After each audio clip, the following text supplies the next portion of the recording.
David Lammy. What was the married name of the scientists Marie and Pierre who won the Nobel Prize for Physics in 1903 for their research into radiation? Antoinette. Curie. Which fortress was built in the 1370s to defend one of the gates of Paris and was later used as a state prison by Cardinal Richelieu? Versailles. The Bastille. James Gandolfini played a mafia boss called Tony in which American television series? Godfather. The Soprano. Which variety of bluing? Labour's deputy dilemma. Starmer's high-stakes reshuffle. Right. Before we dive into this absolute political car crash, hit that subscribe button because you're about to witness Labour tearing itself apart from the inside. And trust me, you don't want to miss what comes next. Now, Keir Starmer thought he was playing chess when he shuffled his cabinet, but it turns out he might have just handed his opponents a loaded gun. Let's talk about why David Lammy's new role as Deputy Prime Minister could be the decision that haunts Starmer's political legacy. Here's something that'll make you choke on your morning tea. The person everyone thinks is Deputy Prime Minister actually isn't the Deputy Prime Minister at all. Confused? You should be, because Labour's creating a constitutional mess that would make even the most seasoned Westminster watchers scratch their heads in bewilderment. David Lammy, freshly booted from the Foreign Office and landed with a consolation prize of Deputy PM, is about as popular with Labour MPs as a soggy biscuit at afternoon tea. The man who once held one of the 4 great offices of state now finds himself in a position that, frankly, nobody quite understands a point of. And here's the kicker. When Labour elects its new deputy party leader next month, we'll have the unprecedented situation where the deputy prime minister isn't actually the deputy party leader. It's like having the understudy playing Hamlet while the actual Hamlet sits in the wings filing their nails. But here's where it gets properly interesting, and why Starmer might have just made the biggest tactical blunder of his premiership. Lammy is what political insiders call an enigma wrapped in a riddle, served with a side of parliamentary confusion. Comedian Bill Bailey once described Ed Miliband as a plastic bag caught in a tree. Nobody knows how it got there, and nobody can be bothered to get it down. Well, Lammy makes that plastic bag look like a master strategist. The man has fewer allies in the Commons than a Conservative MP at a climate change rally, yet somehow has managed to cling to high office like Barnacle on the hull of the good ship Labour. Now, while Labour's spinning this deputy drama like a particularly tedious episode of EastEnders, the real power shift is happening right under our noses. Enter Darren Jones, the man who's actually running things while everyone's distracted by the Lammy sideshow. Jones, plucked from his stellar performance as Chief Secretary to the Treasury, has been handed the newly minted role of Chief Secretary to the Chancellor of the Duchy of Lancaster and Prime Minister. It's a mouthful of a title that essentially translates to the person who actually gets things done while everyone else argues about who sits where. Jones is everything Lammy isn't: sharp, articulate, and actually liked by his parliamentary colleagues. He's one of the government's best communicators, which in today's political climate is like finding a unicorn that can balance the books. But here's a delicious irony. While Lammy gets a fancy title and the £25 million Grace and Favour residence, Jones is the one with a real influence. It's like giving someone a gold watch while handing the actual job to their replacement. The problem with Starmer's musical chairs approach is that it's creating more confusion than clarity.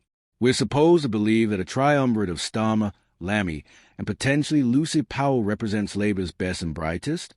It's like assembling the Avengers, but ending up with 3 people who can't agree on where to have lunch, let alone how to save the country. And speaking of Powell, her potential elevation to deputy party leader while being demoted from Commons leader creates another layer of this constitutional puzzle. If she wins a deputy contest, we'll have a deputy prime minister who isn't the deputy party leader, and a deputy party leader who's been relegated from a previous government role. It's the kind of logic that would make Lewis Carroll proud and constitutional scholars weep into their law books. The timing of all this couldn't be worse for Labour. The party isn't just fighting for electoral relevance, it's battling for its very soul. With threats mounting from both left and right, Labour needs its sharpest minds in positions where they can actually make a difference. Instead, we're getting a game of political snakes and ladders where competence takes a backseat to party management and personal relationships. This is where Starmer's political judgment comes under serious scrutiny. The man who promised to professionalize Labour and bring grown-up politics to Westminster has created a deputy structure that resembles nothing so much as a particularly poorly organized committee meeting. You've got Lammy with a title but not the party mandate, Jones with the real power but not the recognition, and Powell potentially holding party authority while being moved sideways in government. The cruel reality of Westminster politics is that sometimes personal relationships and party rulebooks need to take a backseat to effective governance. Starmer seemed to understand this intellectually. Witness his brave appointment of Jones to a role that actually matters. But when it comes to dealing with the Lammy situation, he's allowed sentiment and party management concerns to override good sense. Here's what should happen if Starmer wants to fix this mess before it becomes a permanent embarrassment. Strip away the ceremonial nonsense and give Jones a Deputy Prime Minister title he's already earned through competence. Let Lammy fade into the background role his parliamentary colleagues think he deserves. And if Powell wins a deputy leadership contest, give her a proper party role, perhaps party chair, rather than trying to shoehorn her into a government position she's clearly not suited for. The stakes couldn't be higher for Labour right now. This isn't just about hurt feelings or political protocol. It's about whether the party can present itself as a credible alternative to whatever fresh hell the Conservatives cook up next. Creating unnecessary confusion about who's actually in charge while the country faces real challenges isn't just poor politics, it's borderline negligent. What makes this whole situation even more fascinating is what it reveals about Starmer's leadership style. He's shown he can make tough decisions when it comes to policy and party discipline, but put him in a room with hurt feelings and competing egos, and suddenly is handing out consolation prizes like a particularly generous headmaster. The Parliamentary Labour Party's enthusiasm for Jones's appointment shows they understand what effective governance looks like. The question now is whether Starmer has the political courage to follow through on his own instincts and create the streamlined, effective government structure that Labour desperately needs. Here's the thing that should keep every Labour strategist awake at night. While they are playing these internal games, their opponents are watching, waiting, and preparing to exploit every sign of weakness. The Conservatives might be in disarray, but they are not stupid. They'll use Labour's deputy confusion as evidence that the party still can't organize a proper government structure, let alone run the country.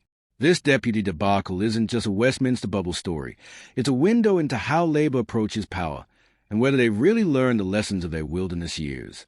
The early signs aren't encouraging, and unless Starmer gets a grip on the situation quickly, he might find that his attempts at party management have undermined his government's credibility before it's properly established. So there you have it, Labour's deputy dilemma in all its constitutional confusion and political short-sightedness. It's a masterclass in how good intentions and poor execution can create problems that didn't need to exist. Will Starmer find a way to untangle this mess, or will Labour's deputy drama become the defining symbol of his government's inability to get the basics right? The answer to that question might well determine not just the fate of David Lammy and Darren Jones, but the entire trajectory of Starmer's premiership. And if you want to know how this political soap opera unfolds, you'd better subscribe, because UK Connors will be here to break down every twist, turn, and constitutional car crash as it happens. Trust me, you won't want to miss what comes next in this ongoing saga of Labour's learning curve in government.